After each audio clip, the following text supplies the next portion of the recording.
They say you shouldn't have mirrors facing your bed, especially at night. Bad luck, bad energy, bad omens. Old superstitions whispered by candlelit grandmothers who grew up in villages where the dark was a thing you respected. I never believed any of that. Until now. Until this apartment. Until this mirror. Now, every night at 3:33 a.m., something inside that glass watches me. She looks exactly like me, but she's not me. And she's getting closer. When I moved in, I thought I'd found a bargain. A second-floor unit in a decaying old building with rents half the city average.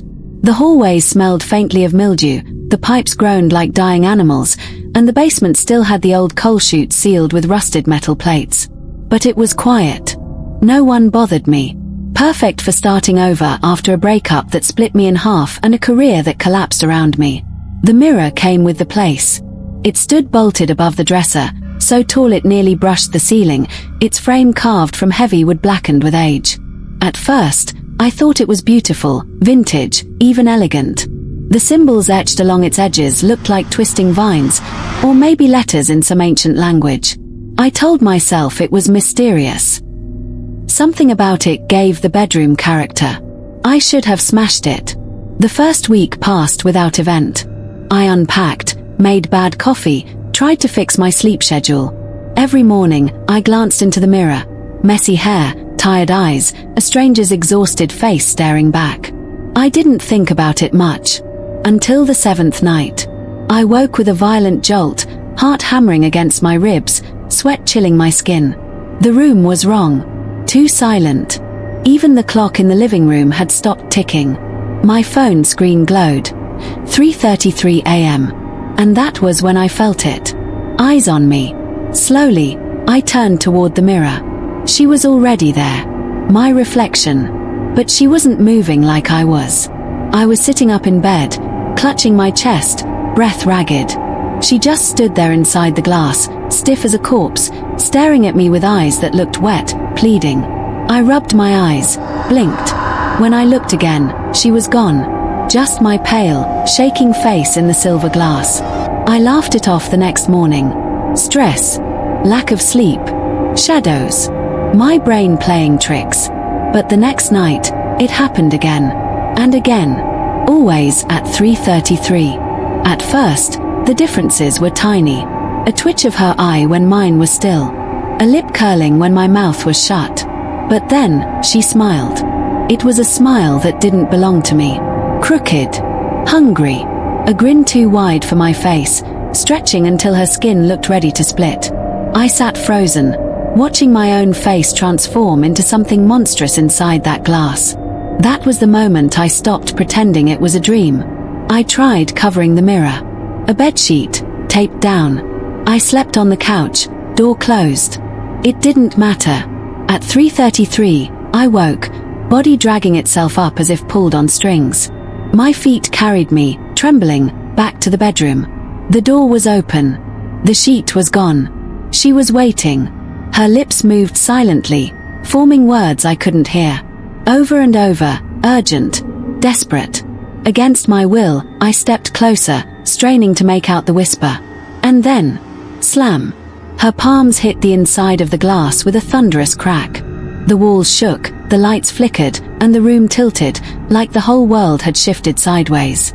I stumbled backward, screaming, as she pressed her face against the glass, grinning and mouthing those silent words. The next morning, I called the landlord. Yeah, he said flatly, as if he'd been waiting for me. That mirror's been there for decades. Every tenant asks about it sooner or later. Always the same complaints. Bad dreams. Feeling watched. Some say they saw themselves moving when they weren't. Why not just take it down? I asked, voice shaking. Silence. Then a sigh. Someone tried. Once. My stomach dropped. What happened? They found her the next morning. Face smashed into the glass. Looked like she'd been trying to get in. That night, I didn't sleep. Couldn't. I sat in the living room with every light blazing, the TV on mute, phone in hand. Midnight came. Then 1, 2, and then, at 3:33, I heard it. A woman sobbing. It came from the bedroom. I forced myself up, legs trembling. The sheet I'd nailed over the mirror was gone, shredded into strips on the floor. The glass shimmered faintly in the lamplight. She wasn't in the mirror anymore. She was standing in the corner of my room. Her skin was pale, waxy. Her mouth moved, soundless at first, then a whisper, hoarse and broken. "Let me in." Her voice was mine. She took a step forward. And another. Every light in the apartment went out. The last thing I saw before the dark swallowed me was her smile, inches from my face, teeth grinding against teeth. And now I don't sleep at all. Because if I close my eyes, even for a moment, I know I'll wake at 3:33. And this time, I don't think the mirror will be enough to hold her back. I didn't sleep the night she stepped out of the mirror. I couldn't. Every time I blinked, I saw her face hanging inches from mine, that grin stretched thin, that whisper scraping through my skull. "Let me in." I barricaded the bedroom door. I dragged the dresser against it, shoved chairs, even nailed it shut with rusty nails I found in the kitchen drawer. For 3 nights, I slept on the couch in the living room, watching the shadows slide across the walls, waiting.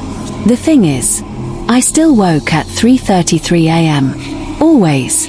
Sometimes to silence so deep it felt like my ears had been plugged. Sometimes to sobbing that echoed through the apartment like it came from every wall. Once, to the sound of glass cracking, slow, deliberate. I refused to check the bedroom. I told myself if I ignored it, it couldn't reach me. But then, things started happening outside the mirror. I caught glimpses of her in the bathroom tiles, her mouth moving silently in the foggy surface while I brushed my teeth. I saw her in the black screen of my turned-off TV, smiling when I wasn't. Once, I woke from a shallow doze on the couch and found muddy handprints smeared across the inside of the living room window.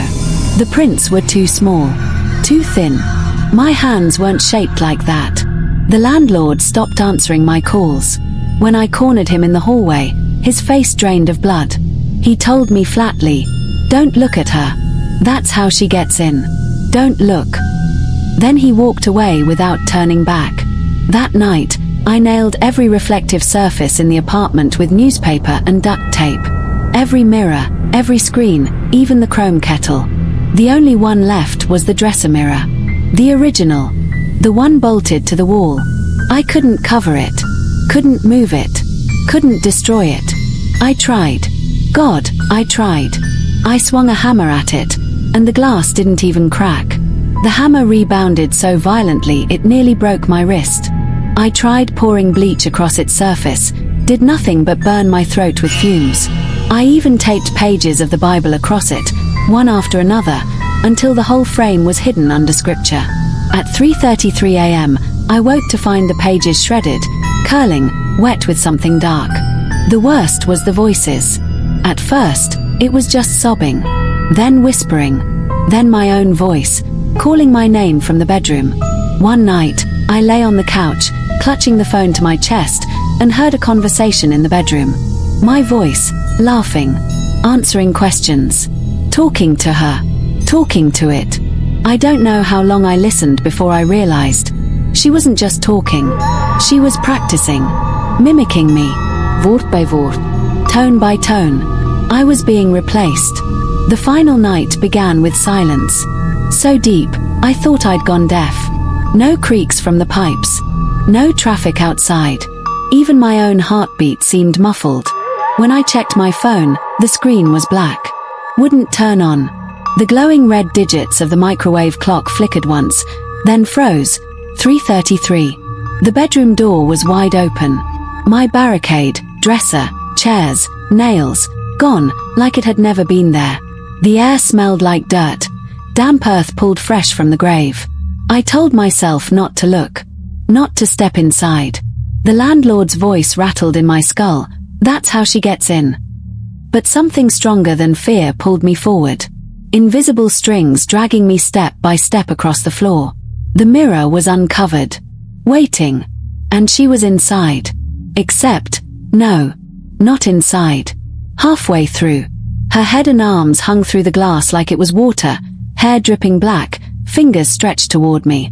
Her face was mine, but her skin sagged, teeth too long, her grin splitting ear to ear. "Let me in," she whispered, voice scraping like broken glass. I stumbled backward. She followed, dragging herself further through the glass. First her shoulders, then her chest. Her skin peeled and cracked as if squeezing through a hole too small. Blood slicked the dresser. The glass groaned and bowed like it couldn't contain her anymore. I screamed, turned, and ran for the door. It was locked. The knob wouldn't turn, no matter how hard I yanked. Behind me, her body slapped onto the floor with a wet, broken thud. I pressed myself against the door, trembling. Her footsteps dragged closer, uneven, bones snapping with every step. My own face grinned back at me in the dim light. She leaned close, breath sour with soil and rot. "You don't live here anymore," she whispered. "I do." The world tilted. The lights went out. When I opened my eyes again, it was morning. The apartment was silent. The mirror clean. The bed neatly made. And when I walked past the hallway mirror, I didn't see myself. I was on the other side, screaming soundlessly, palms pressed to the glass. And she, my double, walked free. On the other side of the glass, time doesn't move the way it should. It stretches, warps, breaks apart. 1 second feels like an hour. An hour feels like years. The glass is cold against my hands, but I can't pull them away. My face is locked against its surface, lips moving soundlessly as I scream for help that no one will ever hear. She walks free. My double. My parasite. My reflection that isn't me. I watched her leave my apartment that first morning. Watched her put on my coat, sling my bag over her shoulder, and step out the door like she'd lived my life all along. She didn't even glance back. I thought maybe someone would notice. A neighbor. The landlord. The cashier at the store I always visited. Someone would see the difference. But no one did. She learned fast. The first time she answered a phone call, her words came halting, awkward. But within days, her voice was perfect. My voice, my laugh, every inflection copied. She texted my friends, posted on my social media. She went back to my old job interview I'd blown weeks before, and she got it. I screamed until my throat bled. I slammed my fists against the inside of the glass until they turned raw and purple. It didn't matter. No one could hear me. And every night at 3:33, she came back. At first, she only looked at me, mocking me, smiling that awful, splitting smile. Sometimes she mouthed words I couldn't make out. Sometimes she just watched me writhe. Then she started copying me again. Every movement I made, she mirrored, only backwards. If I pressed my palm to the glass, she pressed hers too, but the fingers were reversed, bent wrong. One night, she whispered loud enough for me to hear through the barrier. "Practice makes perfect." And then she laughed. Now, months have passed. I don't know how many. Time has rotted here. I've seen her build a life that was supposed to be mine. Friends greet her. Strangers smile at her. My parents visited once, and she hugged them like she loved them. I pounded the glass until my bones cracked, but they never even looked my way. She wears my skin better than I ever did. And she knows it. The last time she came at 3:33, she leaned so close her forehead pressed against the glass. "You're almost gone," she whispered. "Soon you'll be nothing but a shadow in the silver." I tried to scream, to deny it, but my voice was thin, fading. My hands no longer left smudges when I pressed against the glass. I could see through my own body. I realized then what the landlord had meant, what he hadn't dared to say. The mirror doesn't just let something out. It drags something in. And once it takes you, there's no way back.